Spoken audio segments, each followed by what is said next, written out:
We are going to look at Psalm 23, and I'm going to share the screen because this is a PowerPoint module so that you can follow me as I speak on the subject of Psalm 23.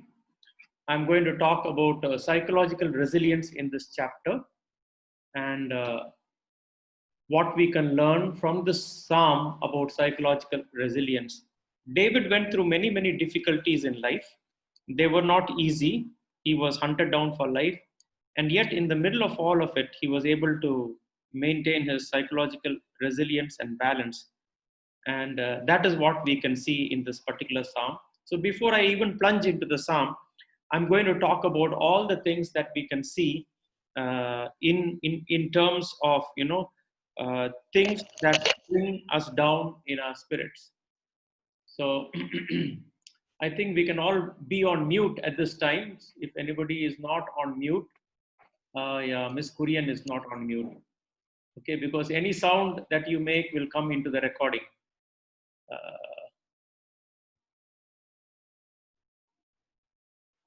Okay, let's start with Psalm. So first thing that I would like to talk to you about stress is that how do we overcome stress? How do we overcome stress? What are the factors that influence stress and make us prone to stress and harm us? There are actually two ways in which stress can be handled. If it is focused outward, as you see in this picture of Hulk, you can hurt and harm the others. And if it is focused inward, you can harm yourself from within. Now, there is no such thing as a credible Hulk, but some people have tried to picture a portrait of credible Hulk. You wouldn't like me angry because I always back my rage with facts and documented sources. The credible Hulk. Well, that is just a joke over there. But however, what are the factors that affect stress? Focused inward, it can harm you from inside. Focused outward, it can harm the others. So, when we talk about stress, what are the various factors? There is grief, there is the amygdala hijack, compassion fatigue, chronic stress, depression. I don't know, somebody's mic is on.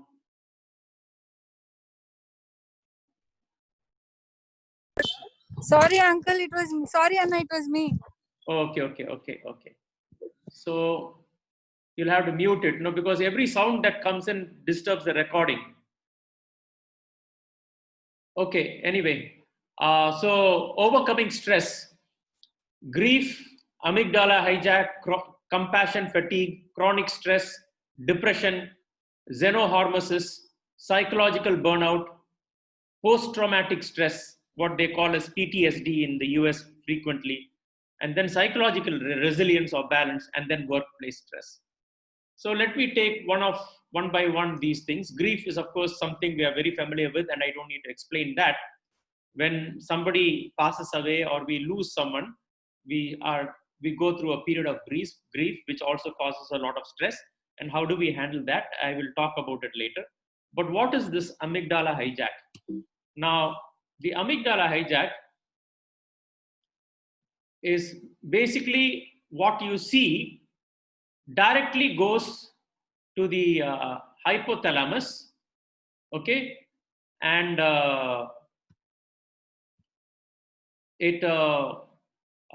from there it goes to the occipital lobe, okay, and then comes back to the hippocampus and the amygdala.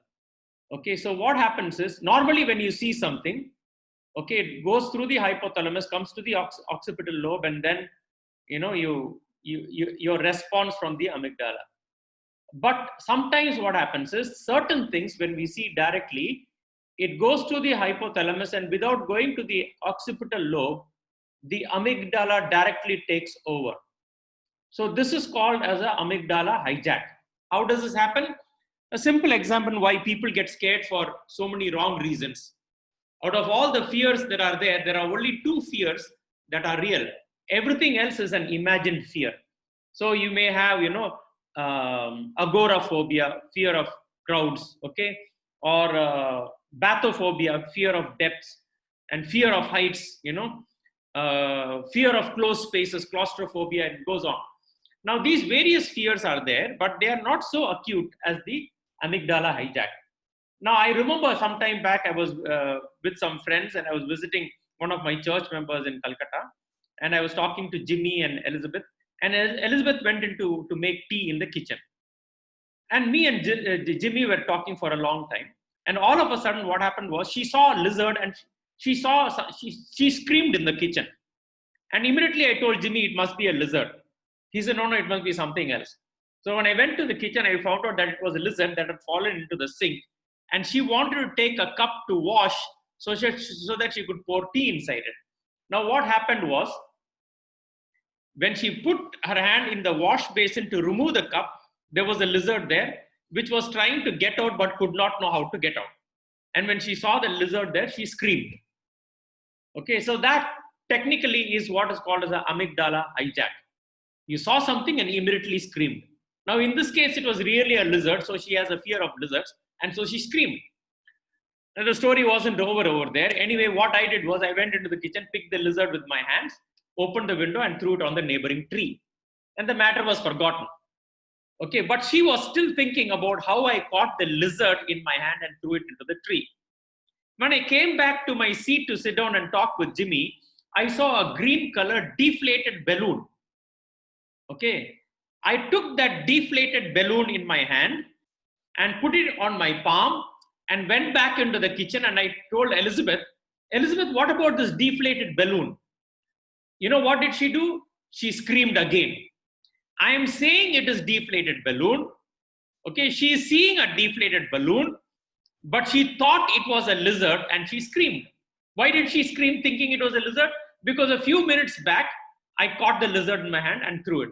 This is called typically as an amygdala hijack. You scream without knowing why you're screaming, and then you realize that it's actually a deflated balloon. But actually what happened? You didn't what you saw was not processed by the occipital lobe. It directly went to the amygdala. That is called as an amygdala hijack. And people can get very stressed because of this also. Then chronic depression. Okay, workplace stress, sorry. You can see this image. You can see what is happening over there. This is a typical example of workplace stress. Okay, you go to office, you get stressed, so stressed out, you don't know what to do. And that's a typical example of workplace stress. Chronic depression. How chronic depression can affect us? Many people, suffer from chronic, not many people, but there are quite a number of people, I should say actually, who suffer from chronic depression, or in medical terms, it's even called as endogenous depression. And the treatment for this is sometimes very simple. What are the things that can happen as a result of this? Gingivitis, upset stomach, headaches, backache, insomnia, anxiety, suicidal ideation. Now, people who suffer from endogenous depression are actually prone to suicidal ideation. Of course, there are various factors for it. And those who suffer from endogenous depression, all the doctors have to do is to prescribe certain drugs. And when they are on these drugs, the suicidal ideation or the depression doesn't set in. One of the classic examples of this was Robin Williams, the famous Hollywood actor. And everybody knows that some time back, he had committed suicide. Actually, what was his reason for committing suicide? When they discovered and they found out that the medication that he was supposed to receive, he was already taking medication, but that medication, the dosage had to be increased. The dosage wasn't increased, and as a result, he went into suicidal ideation and took his life. So today, when we talk about endogenous depression, there are drugs that can, treat endogenous depression. Then chronic depression can also lead to intense mood swings, loss of concentration. There are various things that I mentioned. The effects on the body because of either chronic depression or endogenous depression. And then what are the effects on the body? Chronic depression, it can affect your brain and your nerves, your muscles and your joints, your heart, stomach, pancreas, intestine, and the reproductive system. Now look at the language of David in the Psalms. When we look at the language of David, these descriptions that I show over here on the screen are there in the language in the Psalms. Psalm 31, 9, 10, and 13. What does it say? He says, my body and soul are withering away. That is talking about the psychosomatic effect of stress. Then in another line, he says, sin has drained my strength. That is physical fatigue. I am wasting away from within. That's anorexia. And then the last line, and I'm surrounded by terror, panic attack. What we call as panic attack, when terror suddenly overwhelms you. And then, but as I stood there in silence, not even speaking of good things, this is called as passive aggression. The more I thought about, the hotter I got, igniting a fire of words. That is clearly aggression. And then he says, for my troubles surround me, too many to count. That's the overwhelming nature of stress. In the last line, he says, I have lost all courage. That is debilitation due to stress. Then in Psalm 143, he says, I am losing all hope. I'm paralyzed with fear. That is incapacitation due to stress. So like that, when we see the Psalms, we find stress defined in different ways. So how do we deal with stress when it affects us? When we look at stress, there are three phases of stress. The first phase is the shock phase. That's the time when you are numb and you don't understand that something has really happened, like somebody passing away. The first thing that happens to you, you don't believe it has happened. That's the shock phase. Then slowly you go to recovery phase. During this time, what happens? You will have memories and you go through a recovery stage. And from the recovery stage, you can move to healing. But over a period of time, if the stress continues, then the healing doesn't occur. And what happens is you go into the exhaustion phase. This period can be really dangerous and it can cause psychological burnout, endogenous depression, and sometimes even suicidal ideation. So if stress affects us for a very long time continuously, that of course is dangerous. As we see further, I have mentioned these various stress terms over here. Okay. And if you see in the brain, the pons, the pituitary, the amygdala, the hypothalamus, the hippocampus, and the fornix, these are the regions that dealing with stress. Now, corticotropin releasing hormone stimulates the pituitary gland, which initiates what is called as the stress response pathway. Serotonin is released from the pons, which affects the mood regulation. Adrenocorticotropic hormone from the pituitary releases cortisol, which creates what we call as the fight or flight response, increases the blood sugar and suppresses the immune system. Hypothalamus also stimulates the release of norepinephrine, which prepares the body for a flight and fight response in terms of stress. So taking the Bible, in 2 Corinthians chapter 1, verses 8 to 10, we read over there where Paul is telling, we do not want you to be uninformed, brothers and sisters, about the troubles we experienced in the province of Asia. We were under great pressure far beyond our ability to endure, so that we despaired of life itself. Indeed, we had felt that we had received the sentence of death. But this had happened that we might not rely on ourselves, but on God who raises the dead. So the language over here, we were under great pressure far beyond our ability to endure, so that we despaired of life itself. Indeed, we felt we had received the sentence of death. Now, this is Paul's language over there. So stress can affect us in various ways. So I'm going to talk about how can we develop psychological resilience. Now, before I plunge further into the psalm, I just want to tell you in this particular slide, I have put over here in the middle, on the top over there, I've written, for thou art with me. If you take the 6 verses that are there in this psalm and study them very carefully, you will be surprised to find that this phrase, for thou art with me, is bang in the middle of that psalm. And I think that is the critical component that gives us the strength to have psychological resilience. Now, this is also famously known as the shepherd's psalm.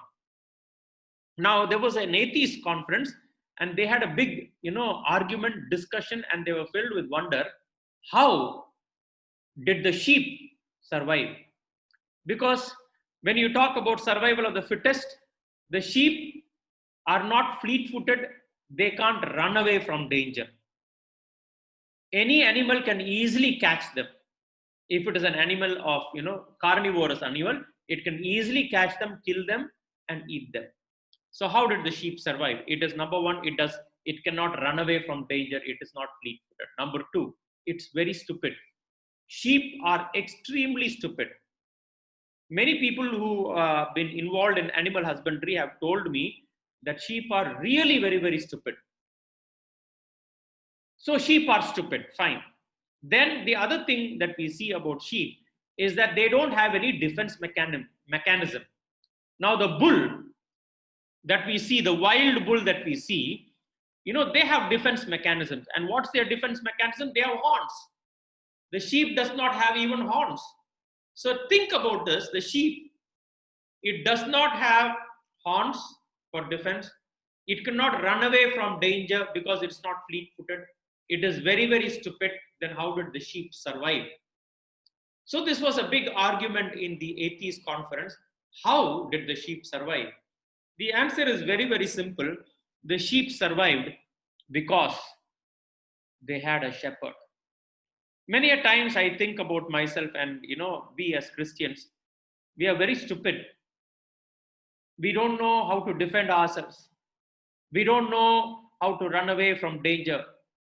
And yet, the fact that we have survived at all is because we have a shepherd. The center of the psalm is very beautiful because it says, for thou art with me. The shepherd theme is a well-developed theme in the Bible. It comes about 110 times in the Bible. First, it is recorded in Genesis 48 and verse 15. And the last reference to it is in Revelation 7, verse 17.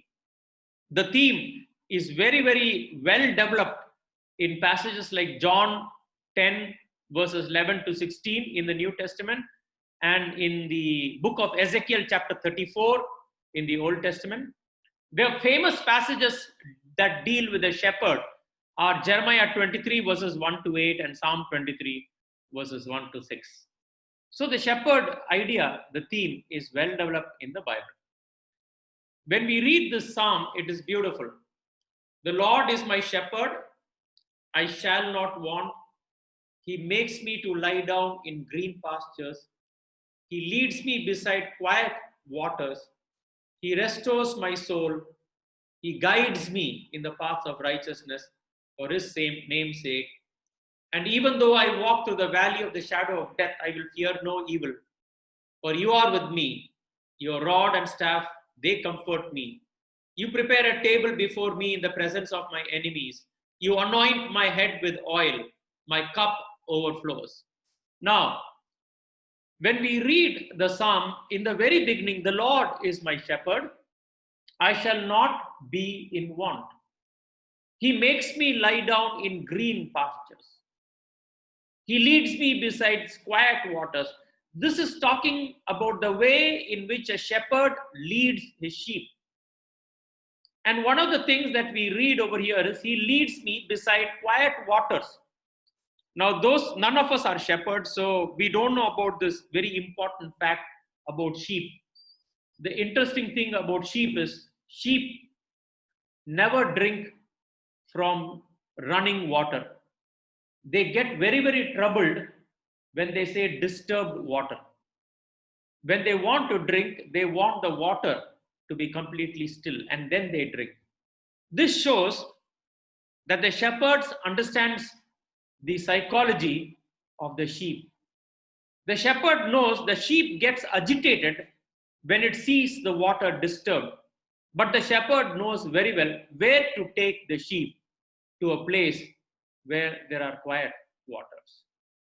He restores my soul. He guides me in the paths of righteousness for his name's sake. One of the most beautiful passages is this, that, the thing is, I don't know how to walk in the path of righteousness. He leads me in the paths of righteousness for his name's sake. He leads me because I can't go. I don't know how to go. But it is so beautiful that I have a shepherd who leads me in the paths of righteousness, not for my name's sake, but for God's name's sake. Many a times we try to do things that are right, and so that we will be called righteous and we will be called devout and holy. But all that time it is only for our own name's sake. It's not for the sake of giving glory to God. So here it is very clear, it is for God's name's sake that we are led to walk in righteousness. In fact, if you read Romans chapter 8, I think it is in verse 12, where it says, those who are led by the Spirit will be called the sons of God. Those who are led by the Spirit are the sons of God. So he leads me in the paths of righteousness for his name's sake. Now, this is very important. I'm going to pay a lot of attention on this valley of the shadow of death. Before I go and talk about the valley of the shadow of death, I will just stop the screen share to show you something. Now, I hope you people can see this cardboard. I have to cut this cardboard and shape it just so that I can make you people understand. Okay, can you see this cardboard? Okay. Now, imagine this. Okay, this is the land of Israel. Okay. Now, if the land of Israel were to go through some geological disturbance, and if one part of the land went down, okay, and the other part went up, what would you have over there?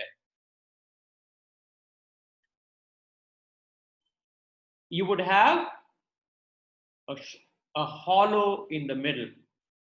Now, that is how the Sea of Galilee has been formed. But I want to remind you, on both the sides, because of this rift, okay, the land moving downward and upward, there is a rift. In geological terms, we call this as a rift. This rift is called as the Syro-African rift. The rift starts from Syria and goes down all the way to that mountain, famous mountain which people try to scale in Africa.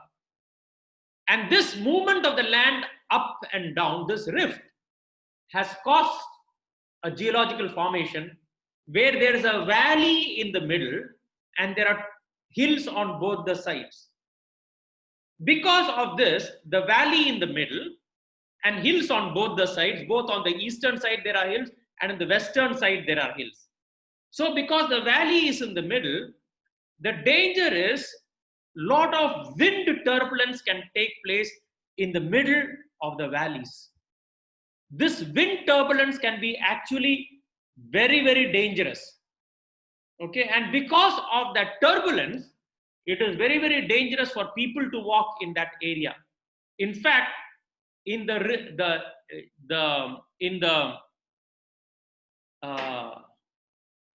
places that we see in Israel, we find that there are places where we find it is dangerous to walk because the wind turbulence can actually throw you off the mountain. And the shepherd is taking the sheep along a narrow cleft and trying to bring them safely home. When this turbulence takes place, the sheep can be very, very afraid. And especially when it becomes dark, they become very afraid. Or when it becomes, they can't see very clearly. This is called as the valley of the shadow of death, because if they don't follow the shepherd in single file, they can fall down into the valley and they can die. The problem of falling down into the valley is sometimes when this turbulence takes place, there can be flash floods. And because of the flash floods, what happens is anything there that is there in that valley will be swept away, and even the best Olympic swimmer cannot save himself. These flash floods are really very, very dangerous. So let me get back to the screen and show you what I'm talking about. So here, that is the valley of the shadow of death. I fear no evil, for you are with me. Your rod and staff, they comfort me. Now imagine how the rod and the staff can comfort. How can the rod and staff comfort? In today's, in India, when we see the sheep and the shepherd, the rod is meant to drive the sheep. Hey, hey, the shepherd will be behind and the sheep will be in the front, and the shepherd will be whacking them and driving them home. So we don't understand what a rod and a staff is. The rod, the main work of the rod, okay, is that the shepherd walks in front and the sheep follow him in single line, because they know they can't walk two at a time, so they walk in single line along the edge of the valley. And if it becomes dark, what the shepherd does is he keeps banging his rod on the floor, the same way a watchman bangs his rod on the road when he walks and blows his whistle. So when the sheep hear the rod of the shepherd and the voice of the shepherd, they don't get agitated. If they get agitated, they can go in wrong directions, fall off the cliff, and go into a valley. Your rod and staff, they comfort me. The staff has got a hook-like shape on the top. The purpose of that is if some sheep is stuck in some inaccessible area, the shepherd will put that hook around the neck of the sheep and drag it to a place of safety. So the rod and the staff are for the protection and the safety and the psychological comfort of the sheep. Even though I walk through the valley of the shadow of death. Today I want to talk to you more about what this valley of shadow of death can be in each of our lives. What can be the valley of shadow of death for each of us? It can be death of someone close. In this month itself, I have seen 1, 2, 3, 4 deaths take place. And each of them are a little hard. My brother-in-law passed away. One church member in Bangalore passed away. Jyoti, Mr. Uday Kumar's wife, a close family friend, they are pastors. She passed away. And when death takes place, especially if it is somebody close, it is very hard. And if you talk about deaths, there are many deaths that take place in a person's life. Now, in my life, I think my dad passed away. And of course, I did have my period of grief for that. And my mom passed away even earlier than that. And indeed, I bitterly lamented and then got over it. But then there are sometimes there is a death in our life which we can never overcome. And that was actually my brother. Though my brother passed away many years back, until today, it is still difficult for me to accept the loss of my brother in my life. My sister, when my brother passed away, she just could not overcome. One entire year, she went into depression and could not do anything. She stopped working. She was bedridden. She was so affected by the grief. Death of someone close can be the valley of the shadow of death. When that happens, you are crossing through the valley of shadow of death. Or the valley of shadow of death can be a terminal prognosis. The doctors have said that you don't have much time to live, and therefore it is you may have 6 months, you may have a year. You will have to go through specific types of treatment, and there is no way in which you can survive. Even if we give you treatment, it is very risky. We can try, maybe you might be saved. So it could be terminal prognosis. It could be what the doctor said. And there you are in the hospital, clutching hospital sheets in pain because you are in a valley of the shadow of death. It could be unemployment, especially if the unemployment is for a very long period. Then depression sets in, and you wonder if there is any value to your life at all. And that can be a valley of the shadow of death. Or it can be unjust slander, where people are, spoiling your name, going on a smear campaign for no reason. And you wonder why they are doing it. That could be a valley of shadow of death. And it could be so bad that it could affect even your future. Or you think it can completely destroy your future. Unjust slander can be a valley of shadow of death. Or it could be oppression. Whether it is human oppression or demonic oppression, it is a valley of shadow of death. It could be family dysfunction. I know of many people who have gone through terrible times from their own parents. And as they grew up, they didn't want to go back to their parents. As I was telling you the other day about a girl whom I'd helped, whose father vanished when she was studying in the 5th class. And eventually, though the police did inquiries and various things, they couldn't find out what happened to him. No body was found. So this girl, completely her grades went down. She was in the 5th class. Slowly, over a period of time, she and her mother became mad. They were from a Hindu background. Mad means not real, literally mad, but she went from one temple to another temple, walked miles and miles barefoot to do what the priests are telling her to do. But her husband didn't come back. And then eventually I led this girl when she was in her 9th and 10th class to faith in Christ. And she became a Christian. And now she's in another city. She's married. And recently her dad came back. And she doesn't want to forgive her father. She doesn't want to look at him. She doesn't want to meet him. She doesn't want to talk to him. Family dysfunction. I was reading about a story of a man on how he came to forgive his father, because all through his childhood, every day he would only pray for one thing: God, if I don't get beaten today, it is your mercy. Every day from the day he was born till the day he left the home, he was beaten by his dad.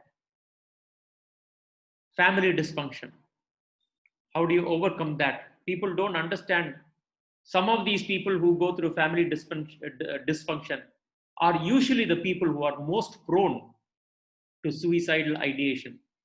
It's not such an easy thing to say, somebody is wrong. But these people are the most depressed people of all, because they have grown up in an environment of oppression within the family itself. Or it could be betrayal. And sometimes betrayal is very, very harsh. And it's more harsh when the person who betrays has been the closest person to us. That can be a valley of the shadow of death. It could be endogenous depression, like I gave you an example of Robin Williams earlier. It could be psychological burnout. Now, psychological burnout is common to 3 professions: doctors, pastors, and psychologists, because they are constantly involved in counseling people. Sometimes transference can take place, and because we are dealing with people with emotions and dealing with it over a period of time, pastors, doctors, and psychologists can go through a psychological burnout where they feel worthless about themselves and sometimes even go to the point of taking their lives. So that's psychological burnout, and that can be a valley of the shadow of death. It can be post-traumatic stress. This is a typical thing that happened after the war, the Iraq war. When the soldiers came back, they were suffering from post-traumatic stress. That is a valley of shadow of death. It can be displacement due to war. When war takes place, you run for your life, you leave your things, you just take your family, you cross boundaries, you go to another area. Maybe you came from China to Thailand, or Thailand to India, or Burma to India because of war. Now these people don't have any ration cards. They are displaced people. They are not citizens of the country. They have to survive in a foreign country. And displacement due to war can be a psychological stress, a valley of the shadow of death. Sin in our lives, the loss of image in society, or sin in your life can be a valley of shadow of death. And David actually talks about it in Psalm 51, how sin eats him away from within. It was a valley of shadow of death in which he could have easily perished. There was a complete loss of public image. And yet, David had the psychological resilience to come through it because he had a shepherd. Divorce, after the death of a spouse, the highest stress that a person can take place, go through, the highest stress that a person can go through is divorce. And that is the harshest period in a person's life. Maybe one of them just wants to move on and is happy to move on. The other person doesn't know how to move on. That can be the valley of shadow of death. Relocation, people don't realize the three highest stress factors in a normal human life is: number one is death of a spouse. Number two is divorce. You know what is number three? Relocation. Shifting all your things, packing them up and going to another place is relocation. That can sometimes be a severe valley of the shadow of death. I think I went through severe stress recently when I had to shift all the way from Bangalore to Bhubaneswar. And for 15 days, my things didn't even arrive. There was nothing to eat, nothing to have. How was I supposed to live? And I was going through a real stress at that particular time. That can also be a valley of the shadow of death. But the key thing in all of these factors, no matter what the factor be, that takes us through a valley of the shadow of death, the important thing is that we have a shepherd. And in this psalm we read, "For you are with me, thou art with me." That is the center of this psalm. Thou art with me is the center of this psalm. If we have God with us, then there is nothing to fear. The scripture's promise is this, that Jesus told his disciples, "I will be with you always." And he is with us in the form of the Spirit. And therefore, there is nothing for us to fear. The promise goes further. You prepare a table before me in the presence of my enemies. You anoint my head with oil. My cup overflows. Anointing the head with oil is something that takes place only when a person is going to be anointed as king or anointed as priest. Otherwise, they are not anointed. But the fact of anointing also tells us that they are anointed with the Spirit. And if we are anointed with the Spirit, for us there is nothing to fear because our cup overflows. It means that God provides not only for our needs, but also for the needs of others. So the center of the psalm is very simple. Thou art with me. This is a picture that I took some years back of these birds in the Sundarbans island. I was I went to visit some of the families after the cyclone Aila had come and gone. It was devastated very, very badly. When I went there, in the distance, as the sun was setting, I saw two birds perched on broken branches left behind by the cyclone Aila.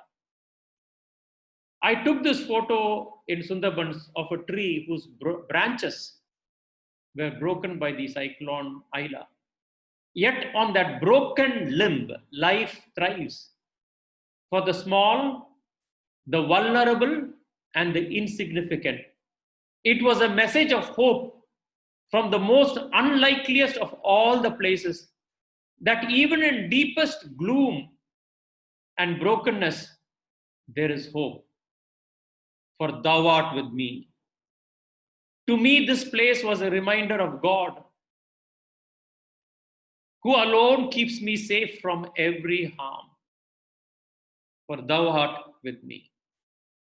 And this is the promise I would like to leave behind in this psalm.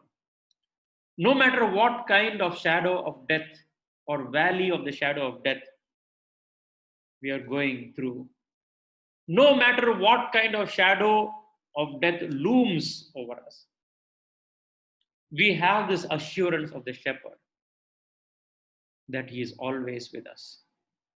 If we keep this promise in our heart, his presence is always with us. Let us bow down our heads in prayer. I would like to give you all a time of silence in which we can spend some time quietly in placing our own prayer request before God. If there is some kind of prayer in your life which you have been burdened about and never shared with anyone, maybe this is the time for you to bring that prayer request to God, so that you will find the assurance of God in your heart. Let us all bow down our heads in prayer.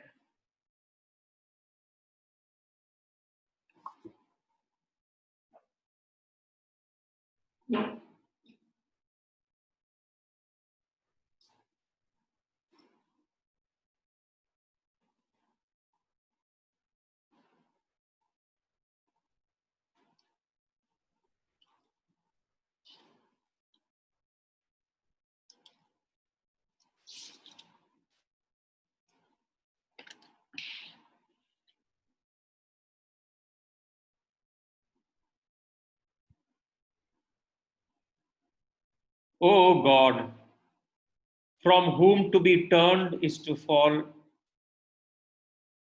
to whom to be turned is to rise, and in whom to stand is to abide forever. Grant us in all our duties your help, in our confusion your guidance, in all dangers your protection, and in all our sorrows your peace. Through Jesus Christ our Lord. Amen.